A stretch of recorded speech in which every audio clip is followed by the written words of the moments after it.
Hey guys, Zelonius here. Welcome to another video on the channel. Quite an important one today. I think this is one that you don't want to miss. Might help give you a lot more insight into the game, help you understand the depths of team building and how to get the most out of players in your team. So, we are going to be looking at an in-depth look at stats on players, what you should be wanting and what you should be avoiding. And we're going to look at each position and some of the key areas.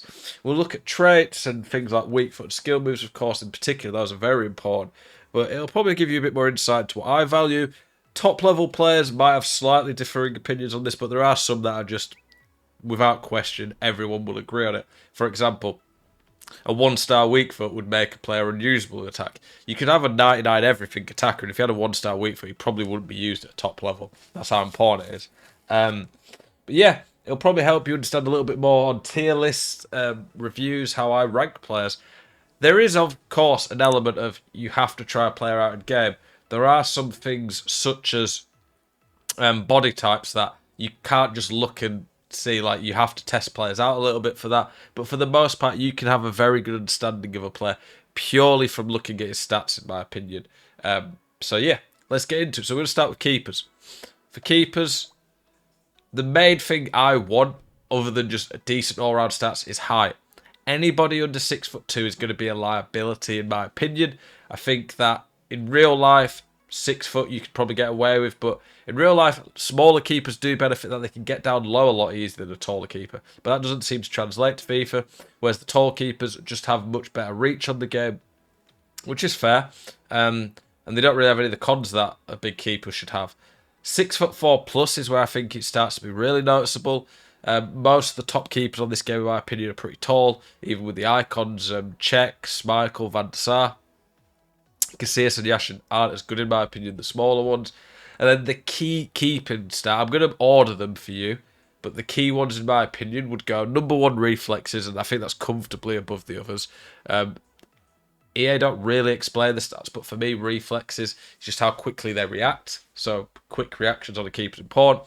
Diving and then positioning are a pretty close second and third.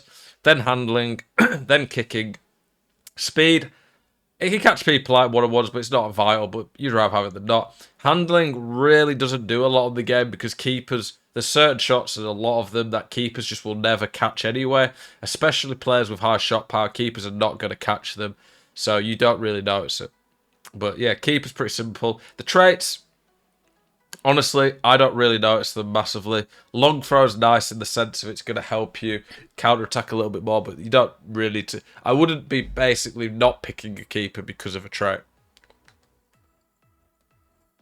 For fullbacks, there are not any traits that I care about at fullback. In terms of skill moves and weak foot, it is more a plus than a requirement pretty much for any centre-back, fullback, any defender. I would like a 3-star weak foot plus ideally, just so that they're going to be a lot more viable in terms of if you get put under pressure and put on a weak foot, you're not going to make some bad pass. Fullback's weak foot matters more than a centre-back, in my opinion, just because they're going to be a bit more attacking.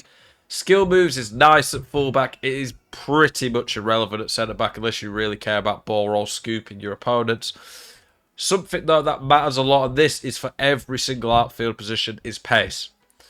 Acceleration, honestly, I think matters a little bit more on this game for centre-backs and midfielders, whereas I think for the wingers and strikers, and maybe even fullbacks who do longer chases in general, I think sprint speed is a little bit more important. On a lot of FIFAs, it's normally one or the other that's a lot better. This year, though, they're pretty tied. The position that pace would matter least in my opinion, would be centre mid CDM. Simply put, there's less areas where they have to sprint for a long time, so there's less chances for them to show their pace. The areas where you're going to notice pace more are out wide, and then striker centre-back, where they're dealing with through balls, either trying to run onto the through ball or trying to defend a through ball. So pace is vital every year on FIFA. There's never a FIFA where pace doesn't matter, in my opinion. However, this one, it matters a lot more than some other years because through balls are so better. For fullbacks, shooting is literally irrelevant unless you're doing something crazy with fullbacks. I can barely ever think of a time where I shoot with my fullbacks, so you really shouldn't be worried about that, in my opinion. Passing, crossing, I don't really notice much difference at all with 99 crossing or 70 crossing on this game. It's been like that for years. However, fullbacks probably cross a bit more than others, but crossing's not even that good on the game, so I wouldn't worry about that too much in real life.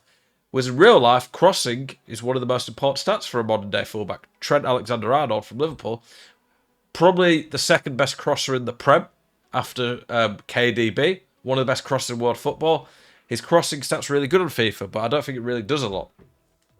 Free kick accuracy, again, a pretty irrelevant stat. As long as one person on your team's got it, it doesn't matter.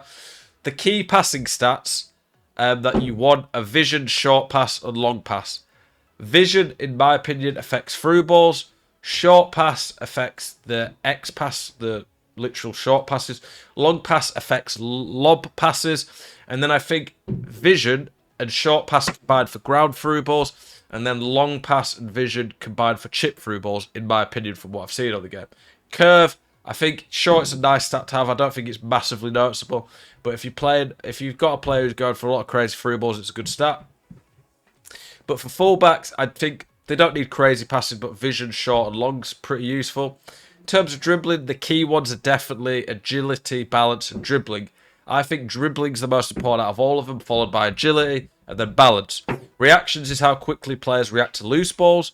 Ball control's their first touch. But I've seen players with 99 ball control. Like Luka Modric has 99 ball control in his team here, and they still take dog touches. You'd much rather have a good ball control than not, but it doesn't really seem to matter too much. Composure is how affected they are based on a player being near them. So if a player has 99 composure, a player could be very close to them and it will not affect their shot, pass, whatever they're about to do.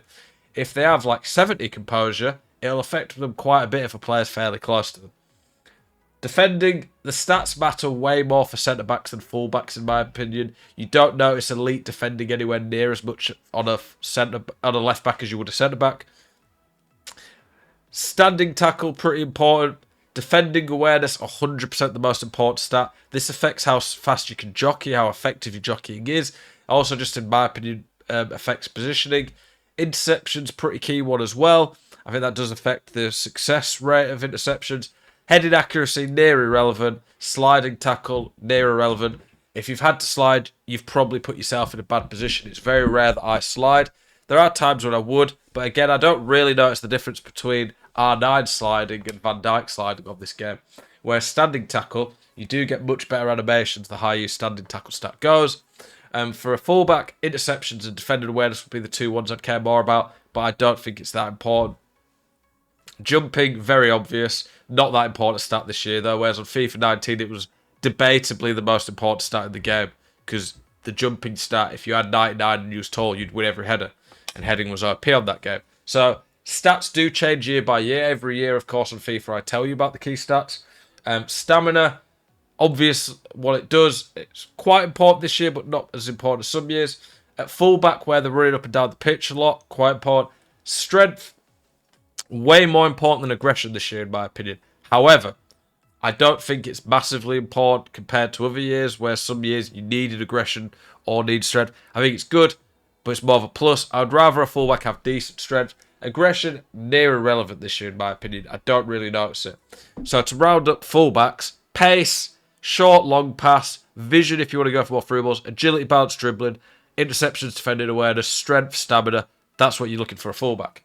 We've gone through what all the stats do, so we're going to be looking again now at each position and what you wanted them. Centre-back, 3-star weak foot's ideal. At least 6 foot plus, I prefer, because it just gives them a bigger body type to win more tackles. Acceleration, valued over sprint speed, but high pace overall is needed. Short and long pass is a plus, but not essential. Decent enough agility balance that they can turn and deal with through balls. Defending awareness, standing tackle, and interceptions. Defending awareness is absolutely vital, though. Jumping, somewhat useful, but not too important. Probably 70 plus stamina, just so they don't get too tired all game, especially if they can deal with subs. Then strength's really important as well.